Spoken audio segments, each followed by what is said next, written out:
Okay, today, guys, we're going to talk about section 5 here of chapter 3, second half of chapter 3. We're going to talk about solving systems of equations. And I think a lot of times, we hear that systems of equations, we wonder, what does that mean?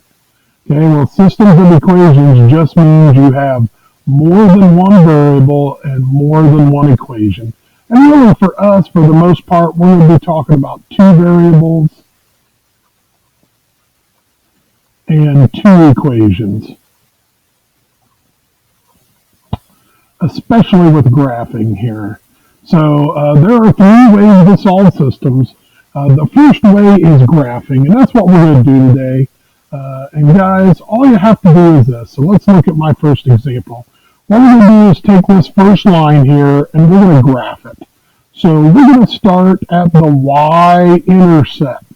Okay, notice that both of these equations are in slope-intercept form.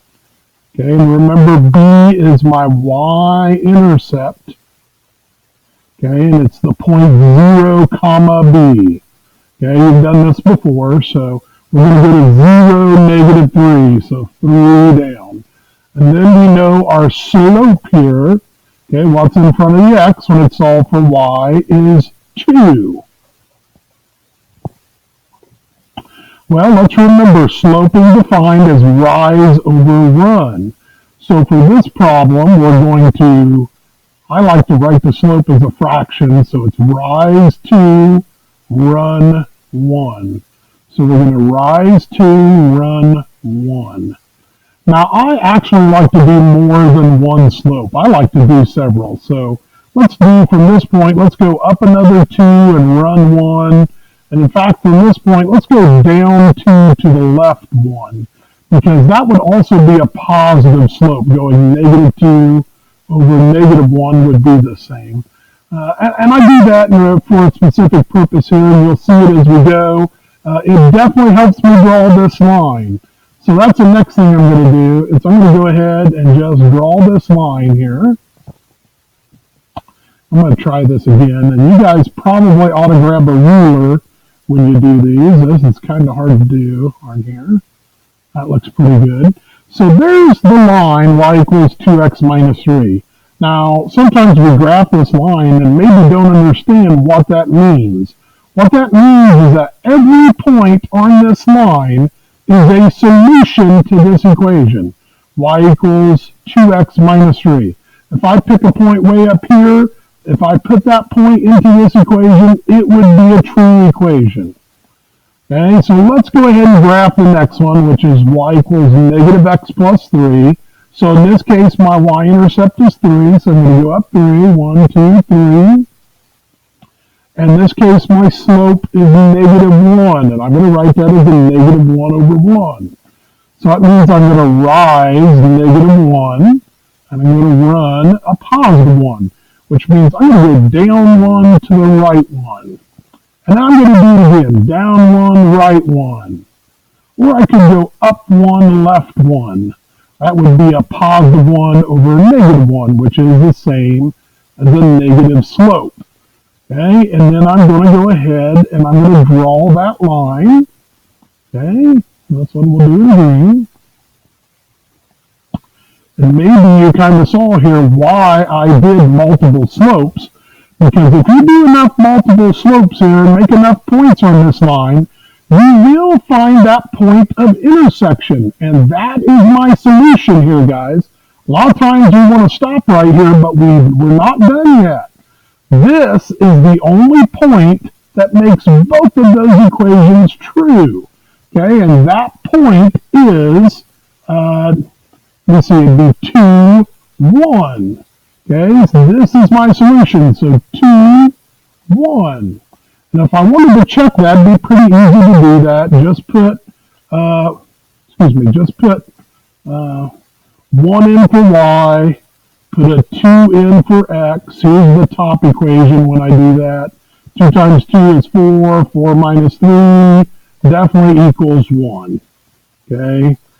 And then for the bottom equation, it would look like this. 1 equals -2 plus 3. -2 plus 3 certainly is 1. So both of those check out. So there's your solution, guys, where they intersect. And that's really plain and simple what we're going to do today. Okay, let's look at my second example. Okay, so let's graph this top one here. So it's already in slope-intercept form. Notice it's solved for y. So I'm going to go to 1. Then my slope is 1/3. Okay, what's in front of the x? So I'm going to go up 1 to the right 3. I'm going to go up 1 to the right 3. 1, 2, 3. And then I can go down 1 to the left 3 also. Okay, and that just helps me draw the line. And also, it really, guys, can help me find out where their intersection is here. Let's do a blue line here since I'm doing this in blue. Okay, that's pretty good. And then let's graph this second one here, guys. And this one is a little different because this one is not in slope-intercept form. So what I need to do is I need to solve this for y. And we've done this plenty here, so I'm going to subtract 2x. So I get 3y equals negative 2x plus 12. Then I'm going to divide each term by 3 to solve for y here. So I get y equals negative 2/3 x, and then that's plus 4. So now I'm going to start at my y-intercept, which is 4. 1, 2, 3, 4. And then my slope is negative 2/3. So I'm going to go down 2 to the right 3. Oh, look. That's kind of nice. Or I can go up 2 to the left 3. Hey, and I don't know if I have to do a whole lot more than that. It's kind of nice, guys. I did my slopes enough here. I definitely found where these two lines intersect. And in this case, that point is, let me see, it's 1, 2, 3, 1, 2, 3, and 2. So 3, 2 is this point where they intersect. Okay, and that will make both of those equations true. And you can check that. 3 times 1/3 is 1. 1 plus 1 is 2, which is what y is equal to. This one would be 2 times 3, which is 6. This would be 3 times 2, which is 6. And 6 plus 6 definitely does equal 12. So what we do here is we graph both of these, and their point of intersection is the solution where they both intersect. Okay, let's do one more, and then I just want to talk real quick about some other lines. I think I did this one just to see a line like this, which is x equal 2. And if we remember, that's just a vertical line. So let's graph that one first. That one's pretty easy. So x equals 2 is just a vertical line here at 2 on the x-axis. Okay, and then let's go ahead and graph this one. So let's go ahead. I'm going to do this up above here. Let's solve it for y. So we get the negative y equals, that'd just be negative 2x. We divide by negative 1 here. So we get y is equal to negative 2 over negative 1 is a positive 2x.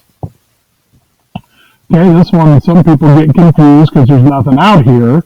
Well, if there's nothing out here, my y-intercept, guys, is 0. Okay, and then my slope is 2 over 1. So I'm going to go up 2 to the right 1. Let's do it again. Up 2 to the right 1. Oh, yeah. Once again, kind of nice here. I can see where they intersect pretty easily here.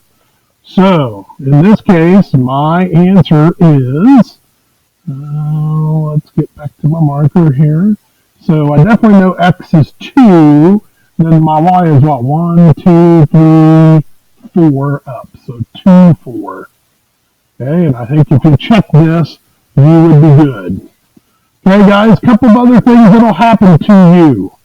Okay, a couple of other things that may happen here is that you could get two lines that are parallel. If you get two lines that are parallel, this is no solution. Okay, and if you get two lines where they sit right on top of each other, they're the same line, This is